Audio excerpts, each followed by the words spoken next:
Okay.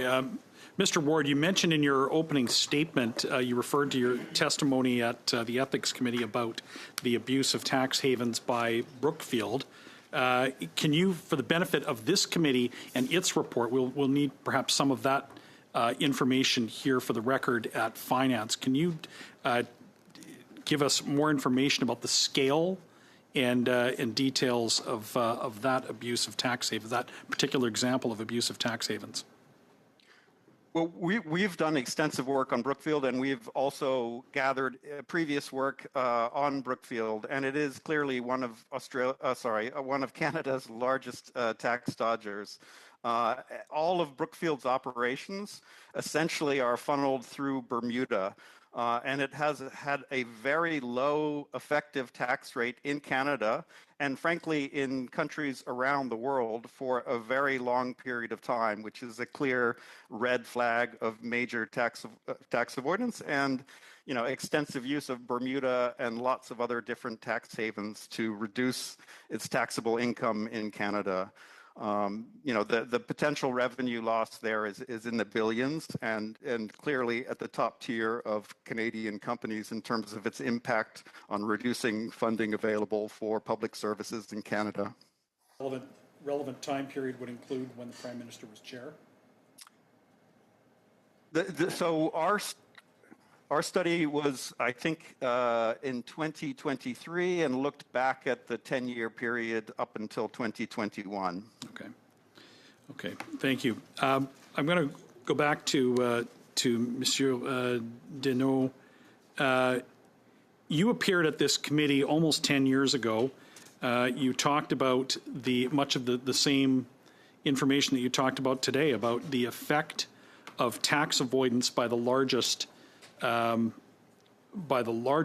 filers and the effect that has on the societal consequences of this. It shifts the tax burden to workers, to small businesses, and from income tax to consumption, so that regular Canadians that pay the consumption taxes are paying a larger proportion of tax. Can you elaborate on the societal cost of aggressive tax avoidance and tax evasion?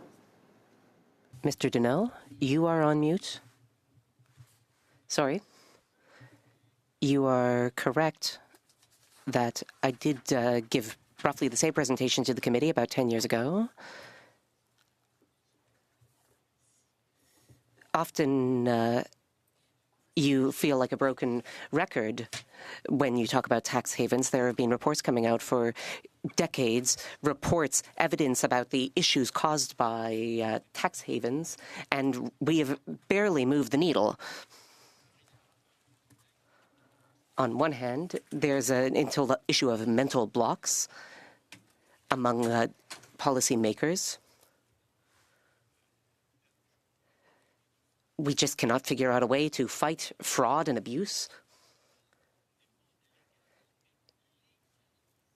But limited time, and I want to talk about then, so over this time period, I mean, the government was new then, 2016. Now here we are almost 10 years later.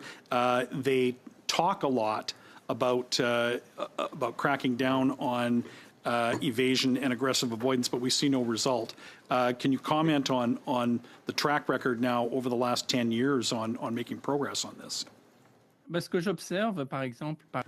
What I have observed, for example, when you witness the information sharing agreement,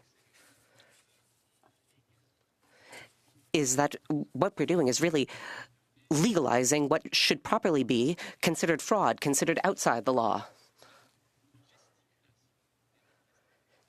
The gestures by state actors are reducing issues posed by globalization to mere technicalities. Everyone agrees to share certain information, and in doing so, we legitimize the operations described by the information. Sorry, I'm being so technical here. We receive information about transactions going on in tax havens.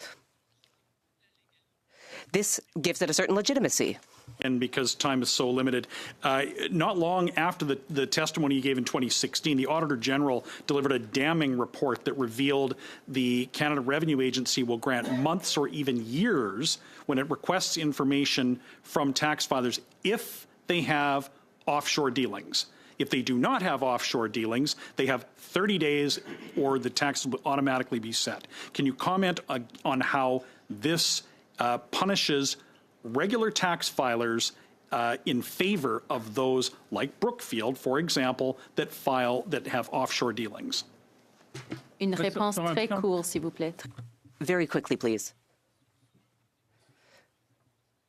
Yes, information can be difficult to get. Most people claiming to fight tax havens, including the Canadian government in recent years, are actors who themselves have benefited off tax havens.